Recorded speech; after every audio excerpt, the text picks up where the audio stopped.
Hi, this is Tom Dunne. I'm a Deputy Chief with the New York City Fire Department, and I'd like to welcome all of you to Think Like an Incident Commander.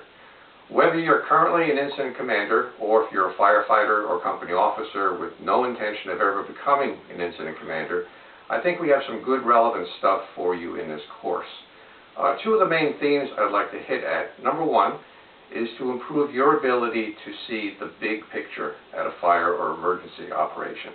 And by that I mean being able to look at an operation from the strategic point of view and not get lost in the specifics of the tactics that you're doing. In other words, appreciating the effects of the things you do on the fireground. If you open a window, if you cut a roof, if you open a nozzle, you are affecting other people around you. So it's important to reinforce this big picture. The other thing I would hope to do, the second theme I hit on in the course, is to improve your ability to generally function on the fireground. How can you best conduct yourself? How can you do a quicker, simpler, and more effective size-up? How can we communicate better? What types of decisions are we going to make, and how can we make them quicker and more efficient? I think whether you are a chief now or a firefighter or a company officer, you'll find some relevant stuff in the course. And again, just to emphasize, it's not just for chiefs.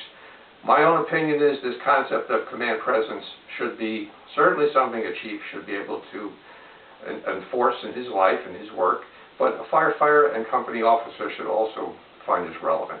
As far as my background, I've been with the FDNY for 32 years. The last 17 years I've been working as a chief officer, currently assigned to a division that covers the Bronx and Manhattan.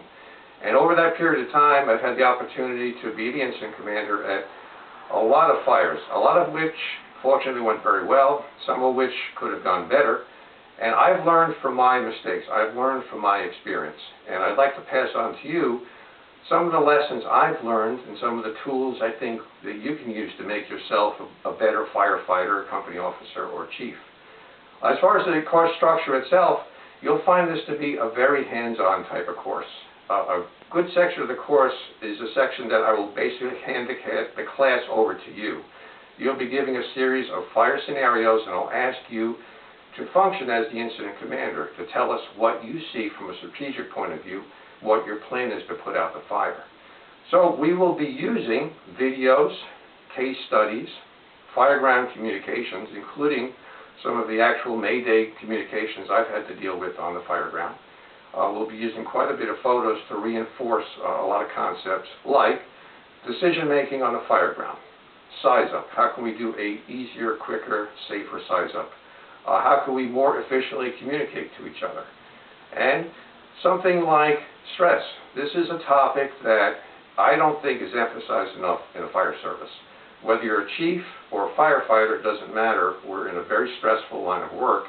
And I'd like to give you some of the tools I use based on my experiences to deal with stress on the fireground, to calm yourself down, to be in a position to make a better decision as a firefighter or a company officer.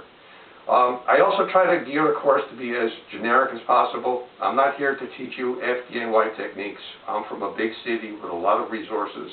Most of you are from smaller towns and you're very resource challenged in terms of your personnel, in terms of perhaps your water supply and the amount of apparatus you have at the scene. So the concepts that we're going to go over are very generic. There are things that you can take home with you. My goals for the course would be that you can walk away a little more comfortable with making a decision, a safe decision on the fireground, making a quicker, more effective size-up at the fireground, communicating with each other more effectively, and generally conducting yourself, feeling that command presence we all talk about. And the net result of all of this, naturally, is to make us safer as firefighters. So again, welcome, and I hope to see all of you at Think Like an Incident Commander.